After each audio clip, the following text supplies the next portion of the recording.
All right, so the Green Bay Packers suffer yet another disappointing home loss in January. The difference is they didn't have to wait into the playoffs to do so. They're getting it out the way early. Well done, Green Bay. Well done. You've found a way to embarrass yourself at home. At this point, it's starting to become a curse. Like, if you look at Aaron Rodgers' career, especially in the playoffs, they don't do well at home. Like, it just seems like if Aaron Rodgers is at home in January, they're most likely going to lose that game. Home games in Lambeau Field in January is the worst. It just hasn't worked out for them. The one time Aaron Rodgers has gotten to the Super Bowl, they were a wild card team. They had to go on the road. But for some reason, if they're at home, they're gonna choke. And when they're at home, Aaron Rodgers is nowhere to be found. The offense is nowhere to be found. Or the defense finds a way to cost them late in the game. So, like, it's gotten to a point where if you're a Packers fan, you just hope that this team's not playing in Lambeau Field in January because they find ways to choke. And that's exactly what happened tonight. Tonight was basically a playoff game. It was basically a playoff game at Lambeau Field. You win or go home. That was the situation. Now, Detroit, in this game, they were already eliminated. Due to Seattle beating the Rams early on today, the Detroit Lions already knew coming into the game they were not going to the playoffs. But damn, did they play like they were fighting for their playoff lives. They showed more heart, more energy, more intensity than the Packers showed. That Detroit Lions team came out here and played with a lot of heart. Shout out to Dan Campbell. Shout out to Dan Campbell and this Detroit Lions team. Campbell, his coaching style is unique, it's different, it's unorthodox, but damn, does it resonate with these players. They came out here and played like they wanted to go to the playoffs. Even though they couldn't, they played like they were the team fighting for their playoff lives. They outplayed Green Bay down the stretch. That defense, that Detroit defense, that is not a good defense. They're young. They got a lot of young pieces. They're still developing. But overall, that is not a good defense. They've given up a lot of yards, especially on the ground. But today, those guys gelled because they understood what they needed to do. They weren't going to the playoffs, so they were going to ruin Green Bay Sunday. They were going to ruin their season and send them home. That defense played at such a high level today, and you got to be happy. You got to be happy because they shut down the running game. They wouldn't let the Green Bay Packers run on them worth a damn. This dude, Aaron Jones, couldn't get anything going, and to make matters worse, he fumbled the ball. He fumbled the ball in the worst possible situation. You're fighting for your playoff lives and you're turning the ball over. That Detroit defense did everything in their power to stop Green Bay's offense from doing anything effective. They picked off Aaron Rodgers. They forced the fumble. They forced turnovers, and they capitalized, and they put points on the board, and they just found a way to win this game. So shout out to Dan Campbell. Shout out to that Detroit Lions team. Shout out to Jared Goff, because a lot of people were ready to write him off.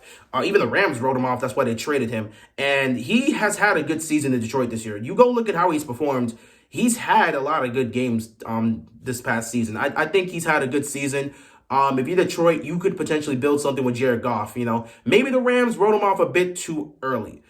Then again, with the Rams situation, they were in win now mode. So some people will sit back and say the Rams were too quick to get off of Jared Goff. Others will say the focus is the Super Bowl. And I would agree with that. The focus was to win a championship. They sacrificed their future to win a Super Bowl. They got said Super Bowl last year. Whatever happens with their future, so be it. They wanted the ring and they got the ring. So I think at the end of the day, they're fine with the decisions they made in terms of winning that championship. But long term, they're heading in a bad direction. Meanwhile, Detroit, they seem to be treading in the right direction, and I hope they can build off of this. The one thing that sucks is the fact that Detroit can't go to the playoffs, because the way they played down the stretch in the second half of this season, that's a playoff team. They fought for their lives, and I really wished it would have been them in the playoffs instead of Seattle. Nothing against Seattle. Geno Smith has had a great season, and, no one expected them to do anything, and now they're in the playoffs. But with the way Detroit played, man, Detroit really won a lot of people over this year. Like, those guys, they're just such a fun team. They're such a fun team, led by a head coach that isn't afraid to make those type of plays, to just go out there and just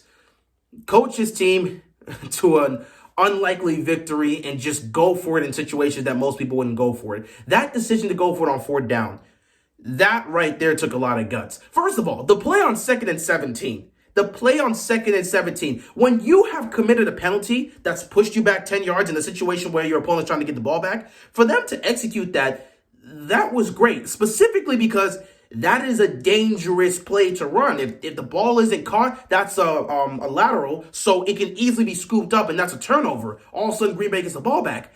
You can also lateral that, and maybe he gets tackled behind the line. So what they did there was very gutsy, and it was actually very interesting how they managed to run that. Because originally, you have Goff, he takes the snap, looks towards his right, quick throw to a receiver who's already going to be tackled, and he knew it, but that wasn't the plan. He was going to catch the ball and then immediately lateral it, my mistake, to Swift, and DeAndre Swift just took off, and he almost picked up a first down at the end of the game right there. So yeah, all of a sudden we get to the 2-minute warning. It's a 3rd down and 3. Detroit runs the ball. They are stopped short, 4th and 1. And I'm just sitting there watching this game saying, please, Dan, I've seen how you coach. I know you trust in your team. If I'm Detroit, I'm ending their season right here. I'm not going to kick a field goal and let Aaron Rodgers try to pull off his magic to somehow tie the game and not win overtime. No, either we pick up this first down and end the game, or you stop us and you got to go down the field to win the game. But we're not going to give you an opportunity to win. We're ending this right here. And Dan Campbell had the exact mindset. He had the trust and belief in his teammates, not his teammates. Well, basically the way he coaches, those are his teammates. He had the trust and belief in his players, in his staff, in his guys to go out there, make the right call, execute the play, and get it done. Ball snap on 4th down, quick throw, catches Green Bay completely off guard. Ball is caught, game over. Green Bay goes home. Detroit, fantastic. As for Green Bay, again, I mean, I'm not surprised to see you guys choking at home in January. It's become a Packers tradition. I mean, you look at Aaron Rodgers' career, once again, how many January games have the Packers choked at home? Like, go from 2011, when you guys first choked at home, 15-1 at home against the 9-7 Eli Manning Giants. You guys choked at home there. From that point on, go take a look at how many home games the Packers have played and go see their record and go see how they performed. They do not do well at home, especially in January. They don't do well at home in January. Lambeau Field has become cursed for Aaron Rodgers at home in January games. And once again, it struck. It struck. And the saddest part is, had they had made the playoffs, they would have gone up against the Niners, which has been Aaron Rodgers' kryptonite throughout his career. But they would have been a full-fledged wildcard team, meaning they wouldn't even have to have gone home. So the chances of them winning could be high, because it seems like these guys play better on the road than at home, especially in January. So you could have had a situation like that. But instead, you get to go home, and that means Seattle gets to have a nice little interesting date with an old rival in the San Francisco 49ers. As for Aaron Rodgers, I really don't know what's going to happen. Matter of fact, as for the Packers, if you're a Packers fan, you're basically in the same situation you were in last season, because here's the thing. You don't know what Aaron Rodgers is going to do. Is he going to return? Is he going to be back here next year? Is this the end of Aaron Rodgers in Green Bay? What's going to happen? The same questions you're going to have right now this offseason are the same questions you had last year. Those questions caused Davante Adams to leave, because he did not want to stick around if Aaron Rodgers wasn't going to be here for the foreseeable future, for the next several years. It didn't look like that at the time, so he left. Now, granted, the decision to end up on the Raiders probably wasn't the right choice. He wanted to play with Derek Carr. That didn't work out for him, but he just couldn't trust Aaron Rodgers' status, so he chose to leave. But now you're right back here a year later, and you don't know if Aaron Rodgers is going to call it a career here or if he's going to play next year. We don't know what's going to happen. It's going to be interesting to see how that goes down. And as for Green Bay, this has been a very frustrating season if you're a Packers fan, because you came into this season with optimism because you got Aaron Rodgers back. You're thinking, okay, we probably won't be the team we were last year and get the number 1 seed, but we could still be a team that potentially wins a division and goes to the playoffs. That was not the case. Aaron Rodgers was a back-to-back MVP and came out here this season and just didn't play well. The receivers are all young, and they did not have a good start to the season. The first half of the season was very, very tough for them. For guys like Dobbs, for guys like Watson, it was very tough for them because, again, they're young, and Aaron Rodgers at the time didn't seem to want to show any patience and work with these guys and give them time to really come together and get it together.